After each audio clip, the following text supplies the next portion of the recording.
ওং নমো ভগবতে বাসুদেবায়। ওং নমো ভগবতে বাসুদেবায়। ওং নমো ভগবতে বাসুদেবায়। যাই হোক, রাবণ চিন্তা করতে লাগলো, খারাপ কাজ তো করেছি, সীতাকে নিয়ে এসছি, লোকে কিন্তু নিন্দা করছে পিছনে পিছনে, সামনে সাধারণত সবাই করে না, তো লোকে পিছন পিছন নিন্দা করছে। চিন্তা করতে লাগলো, হ্যাঁ, সীতার প্রতি অত্যন্ত কামাসক্ত হয়ে গেছে। তো এখন রাবণ ডিসিশন নিচ্ছে যে আমার জন্য যুদ্ধ করাই ভালো, একমাত্র পথ, যা হবে। যখন লোকে পিছনে বলবেই তাহলে আমি যুদ্ধ করেই নি।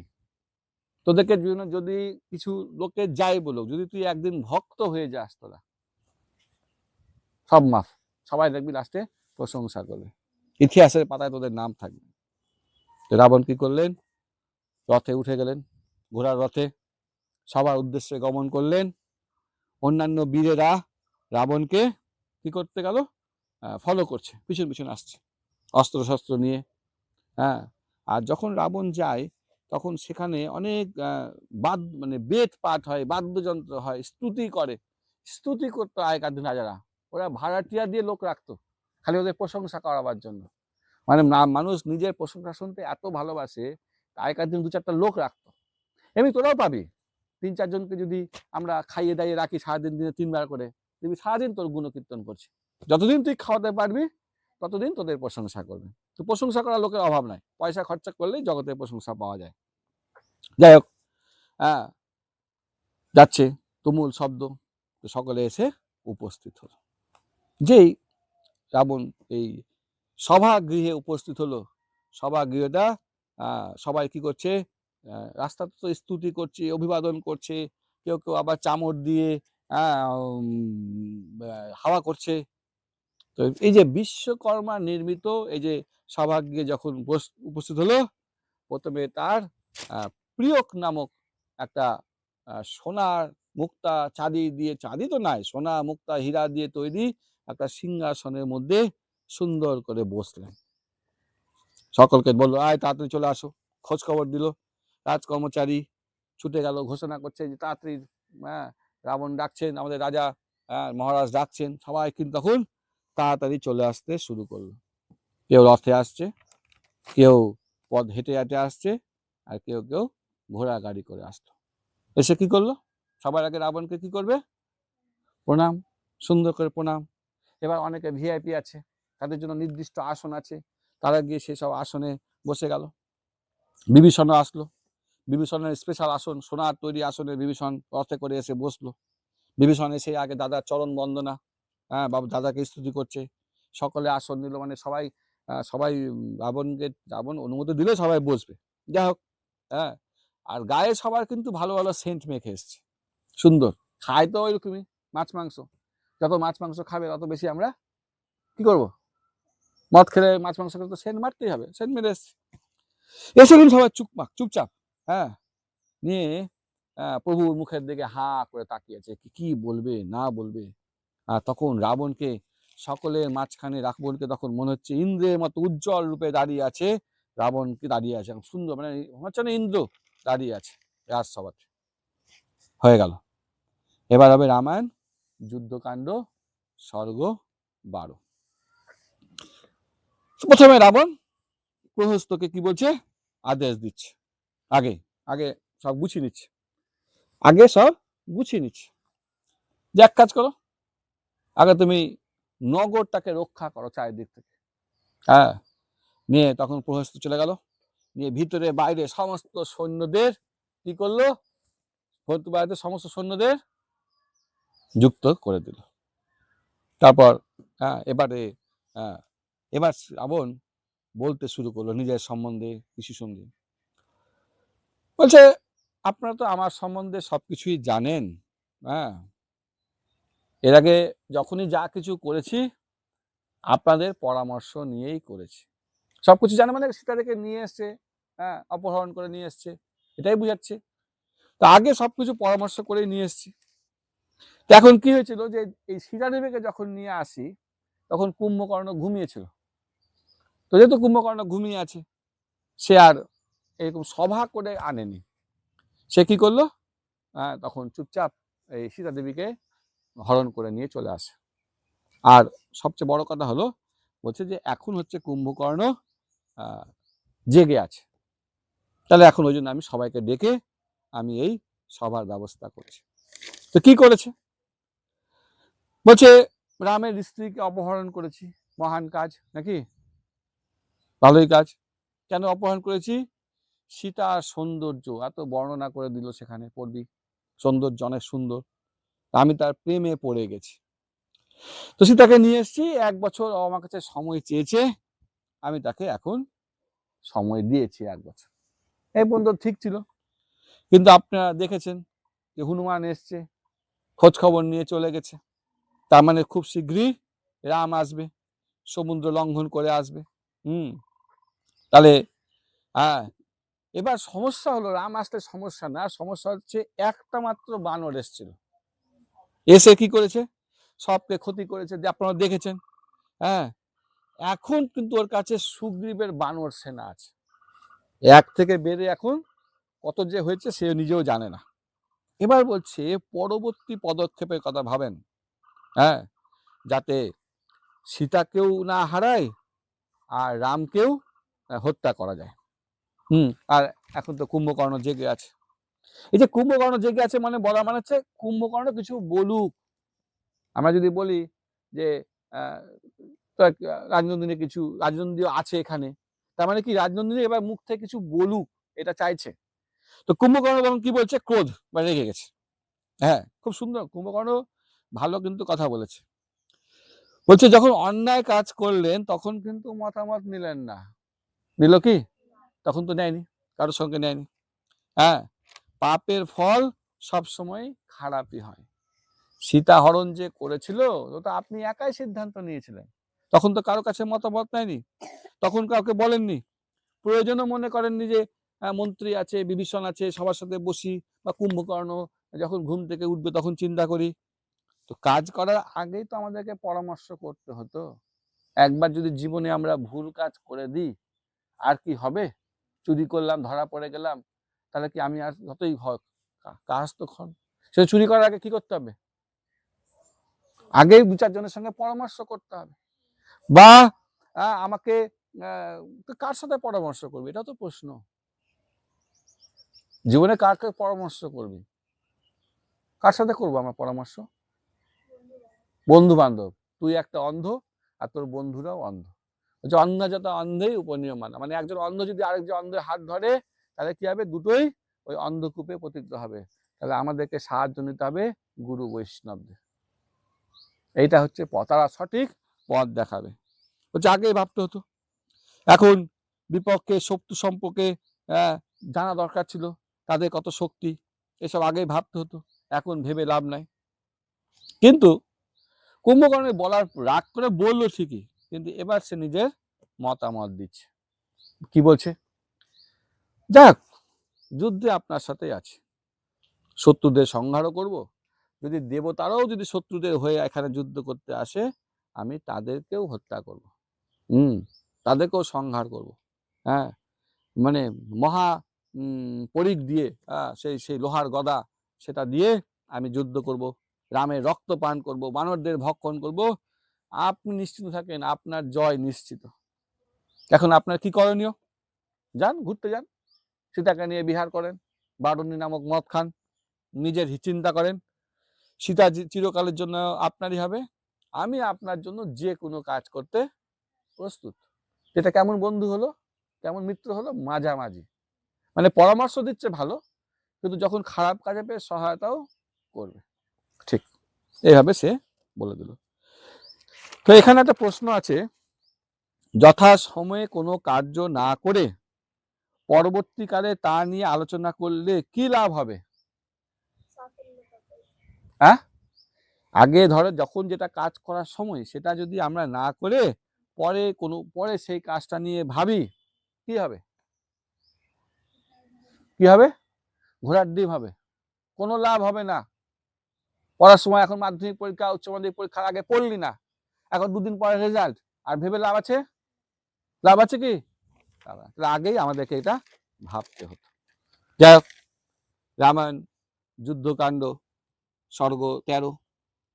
এবার হনুমানের যে যখনই হনুমান একটা সাপোর্ট দিয়ে দিল, এবার পাশাপাশি মহাপার্শ্ব এবার তার মত প্রকাশ করছে খুব নম্রভাবে। রাবণের কাছে বলবে মানে কি এরকম নাই যে জোরপূর্বক বলবে, খুব নম্রভাবে বলছে, গীতাঞ্জলি পুটে রাবণকে বলছে মধুর বাক্যে, একদম সুন্দর মিষ্টি করে। যতই রাক্ষস হোক নিজেদের মধ্যে কিন্তু রাক্ষসের সামনে, রাবণের সামনে কিন্তু জোর গলায় বলার ক্ষমতা নাই, সুন্দর করে বলছে। এক কাজ করেন, আপনি সীতাকে জোরপূর্বক ভোগ করেন, বল প্রয়োগ করেন, কিছু হলে আমরা দেখে নেব। আর মানে পিছনেতে বলছে ইন্দ্রজিৎ আর কুম্ভকর্ণ তো আছেই, আপনি অনেক বুঝিয়েছেন, অনেক সময় দিয়েছেন, এবার দণ্ড দেন, সীতার উপর বল প্রয়োগ করেন। তখন রাবণ একটা কাহিনী বলতে শুরু করলো। কি কাহিনী বলছে? এটা গুপ্ত কথা, আমি এর আগে কাউকে বলিনি, একটা অভিশাপ দিয়েছিল আমাকে ব্রহ্মাজি। তো কি বলছে যে আমি একবার ব্রহ্মার ভবনের দিকে যাচ্ছিলাম তাকে দর্শন করতে, রাবণ যাচ্ছিল। তো পথে পুঞ্জি কাস্থলা মানে এক অপ্সরা তপস্যা করছিল। তো রাবণ কি করে, ওকে দেখে লোভ হয়, ওর প্রতি ওকে বল প্রয়োগ করে, ওকে জোর করে ওর সঙ্গে। তো তখন আমি করে তারপর আমি রাবণের কাছে এই ইসের কাছে চলে যাই, ব্রহ্মাজির কাছে। তো ব্রহ্মাজি সব জানতে পারে, সম্ভবত এই পুঞ্জি কাস্থলা ওই ব্রহ্মারই উপাসনা করছিল। তো ব্রহ্মা তখন আমাকে অভিশাপ দিয়েছিল যে আজকের পর যদি আমি কোনো নারীর প্রতি বল প্রয়োগ করি তাহলে কি হবে, আমার মাথাটা একবারে টুকরো টুকরো 100 টুকরো হয়ে যাবে। সেই জন্য আমি কি করছি, বল প্রয়োগ করছি না। নাহলে ভাবতে পারি যে এই সীতা দেবী গেলেন, বল প্রয়োগ কেন করেনি, ওই আগে তো অভিশাপ নিয়ে আছে, এই জন্য তো বল প্রয়োগ করতে পারছে না। যাই হোক, কিন্তু এবার রাবণ বলছে, রাবণ আবার বলছে, সিংহ কিন্তু জেগে গেছে। মানে সিংহকে, আমি রাজা, আমি রাবণ, আমি সিংহ, আমি এক কাজ করবো, রামকে দগ্ধ করব। কেমন করে দগ্ধ করব, মানে উল্কা দিয়ে হাতির দাঁতের মতো, মানে ওই বিশাল হাতির দাঁতের মতো করে আমি এই রামকে, তো বলছে উল্কা দিয়ে হাতি দগ্ধের মতো, মানে আগেকার দিনে যখন হাতিকে মারা হতো জঙ্গলে তখন সবাই মিলে মশাল দিয়ে হাতিকে জ্বালিয়ে দিত। তো এরকম এবারও আমি শ্রীরামকে কি করব, জ্বালিয়ে দিব। আর কি করছে, বলছে রামের যত সেনাবাহিনী আছে সবকে একদম ম্লান করে দেবো। আকাশে রাত্রিবেলা অনেক তারা থাকে, দেখিস না, কিন্তু যখনই সূর্য উঠবে সব তারা কি হবে, দেখা যাবে না।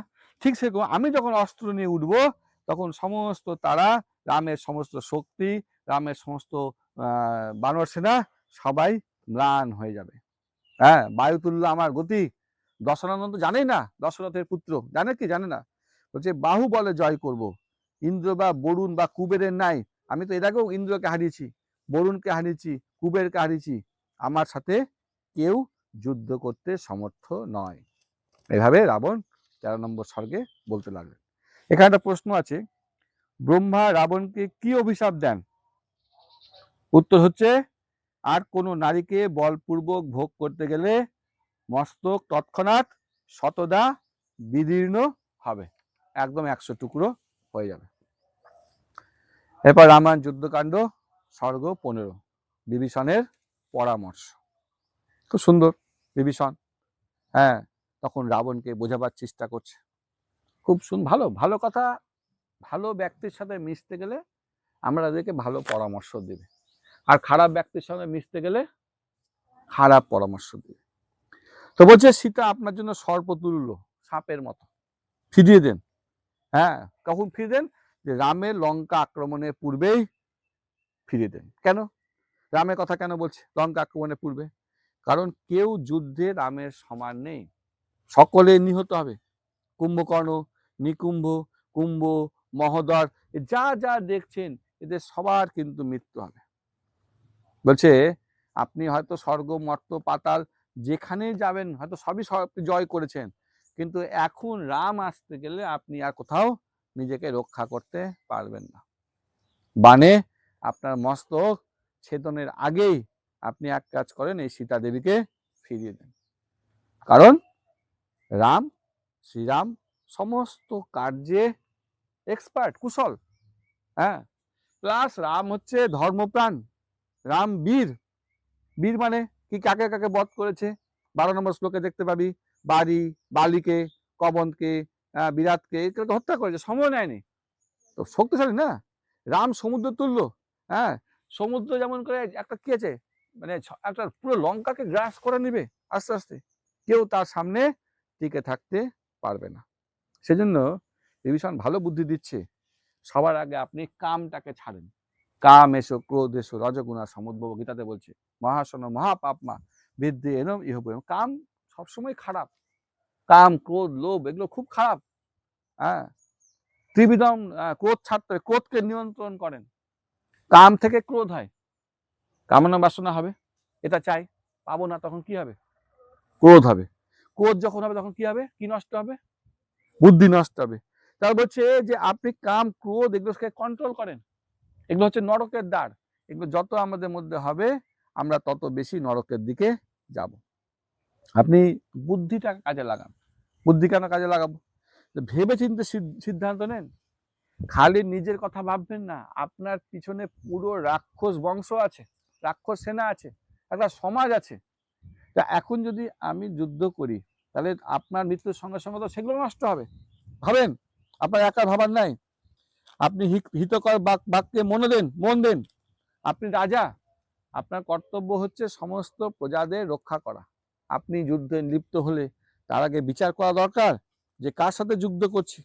হ্যাঁ, বান বিদ্ধ হওয়ার আগেই হ্যাঁ আপনাকে এগুলো সব ভাবতে হবে। হ্যাঁ, মুহূর্ত পর্যন্ত অনেক কথা এইসব ভাবতে হবে। মানে রাম যদি আপনাকে বিদ্ধ করে তীর মেরে দেয় তখন কি আর ভাবার সময় থাকবে? আর ভাববো? একবার রেজাল্ট বেরিয়ে গেলে আর কি ভাববো যে আরেকটু যাই স্যারের কাছে গিয়ে একটু পড়ে আসি? লাভ হবে কি? হবে? লাভ হবে না, একটু বন্ধ। সেই জন্য বলছি, হ্যাঁ, হিতকর বাক্যে আপনি মন দেন, সকলের কথা ভাবেন। খালি নিজের কথা ভাবলে হবে? সবার কথা ভাবেন। হ্যাঁ, এইসব বলছে। তো সীতাকে আপনি আপনি সীতাকে প্রত্যর্পণ করেন। এখানে একটা প্রশ্ন আছে যে যথার্থ মন্ত্রীকে, বিভীষণ তো রাবণের মন্ত্রী, তো বলছে যিনি শত্রুপক্ষের বল বীর্য সম্পর্কে অবগত হয়ে রাজাকে অমৃততুল্য পরামর্শ দেন, তিনি প্রকৃত যথার্থ মন্ত্রী। মানে ভালো মন্ত্রী হতে গেলে 4টা কাজ করতে হবে। কি কি? আগে শত্রুপক্ষের শক্তিটাকে যাচাই করতে হবে, তো আমাদের থেকে শক্ত না দুর্বল, নাহলে কিন্তু হবে না। 2 নম্বর, পরিস্থিতি বুঝতে হবে যে এখন যুদ্ধ করা যাবে কি যাবে না। তারপর ভাবতে হবে নিজেদের কল্যাণে, যুদ্ধ করলে লাভ হবে কি হবে না, এটা তো ভাবতে হবে। আর প্রভুর হিতের কথা, রাজার কথা তো ভাবতে হবে। মন্ত্রী যুদ্ধে লাগিয়ে দিল, তারপর রাজা বিপদে পড়ে গেল, টাকাও শেষ, সোনা শেষ, ক্ষমতা শেষ, ওরকম মন্ত্রী হয়ে উচিত না। সেজন্য ভালো মন্ত্রী হতে হবে। যাই হোক, এবার রামায়ণ যুদ্ধকাণ্ড স্বর্গ 15। তো ইন্দ্রজিৎ এবার রেগে গেল, উপহাস করতে শুরু করলো। অল্প বয়স তো যোদ্ধা, বিভীষণের প্রতি সে এখন রাগ দেখাচ্ছে। বিভীষণ হচ্ছে বৃহস্পতির মতো যার জ্ঞান আছে। হ্যাঁ, বৃহস্পতি হলো দেবতাদের পুরোহিত, তার মতো বিভীষণের জ্ঞান ছিল। হ্যাঁ, সে তখন এই ফস করে এই ইন্দ্রজিৎ তখন বিভীষণকে বলছে যে আপনি বংশের অপযশ করছেন, আপনার তেজ নাই, আপনার ধৈর্য পরাক্রম বীর্য সব শেষ হয়ে গেছে। হ্যাঁ, মাত্র 2 জন মানুষকে হত্যা করতে এত ভয়? এটা তো ব্যাপার না। হ্যাঁ, একজন রাক্ষসী যথেষ্ট এদেরকে হত্যা করতে। হ্যাঁ, পূর্বে আমি একবার নিজের কথা বলছেন না, আমি কি করেছি সেটা তো বুঝাতে হবে। যে কেউ যদি এখন এরকম প্রদর্শন করে আপনি কি করেছেন এটা বলতে হবে। বলছে পূর্বে আমি ইন্দ্র একদিন পলায়ন করেছিল আমার ভয়ে। হ্যাঁ, ওর হাতির দাঁতকে ভেঙে, ঐরাবতের দাঁতকে ভেঙে আমি উৎপাটন করি। হ্যাঁ, ঐরাবতের পিঠ থেকে আমি ইন্দ্রকে মাটিতে নিক্ষেপ করি। হ্যাঁ, সাধারণ রাজকুমারের মতো আপনি রাজকুমারকে দেখে আমরা ভয় পাবো? আমি ইন্দ্রকে হারিয়ে দিয়েছি, এই যে তো ইন্দ্রের নাম ইন্দ্রজিৎ, ইন্দ্রকে হারিয়েছিল বলে মেঘনাদের নাম ইন্দ্রজিৎ। যাই হোক, এবার বিভীষণও কিন্তু ইন্দ্রজিৎকে এবার ব্যাস ঝগড়া শুরু হয়ে গেছে। প্রলাপ বলছে, কি বলছে, ফার্স্ট বলছে তোমার বুদ্ধিটা অল্প, শিশুর মতো, তুমি এখনই বুঝতে পারছো না। কারণ যুদ্ধ সবসময় যে একজনকে হারিয়েছি বলে আরেকজনকে হারাতে পারবো, হ্যাঁ, এরকম কোনো ব্যাপার নেই। তুই প্রলাপ বলছো, আমাদের যে সবার যে বিপদটা আসন্ন সেটা তুমি দেখতে পাচ্ছ না। আর কি বলছে, বলছে তোমার কার্যক্রম রাক্ষসদের জন্য ধ্বংসাত্মক হবে, মানে সমস্ত রাক্ষসের পক্ষে অহিতকর হয়ে যাবে, তাই তুমি দণ্ডের যোগ্য। তুমি মূঢ়, মূঢ় মানে হচ্ছে গাধা, হ্যাঁ, কঠোর স্বভাব বিশিষ্ট, স্বল্প বুদ্ধি সম্পূর্ণ, হ্যাঁ, এরকম সময় একটা ডিসিশন নেওয়ার সময়, রাবণও ভয়ে ডিসিশন নিতে চাইছে, আর এই সময় তুমি রাবণকে বিভ্রান্ত করছো, তুমি মূর্খ, তুমি দুর্মতি সম্পূর্ণ, হ্যাঁ, তুমি মানুষকে আরো হতাশা করে দিবে ভবিষ্যতে। বলছে তুমি যতই বড় বড় বীর হও না কেন, শ্রীরামের বাণের সামনে স্থির থাকতে পারবে না। তাহলে এখন রাবণের দিকে মুখ করে বলছে, হে রাজন, এক কাজ করেন, সসম্মানে সীতা দেবীকে ফিরিয়ে দেন, তবেই আমরা নিশ্চিন্তে বসবাস করতে পারবো।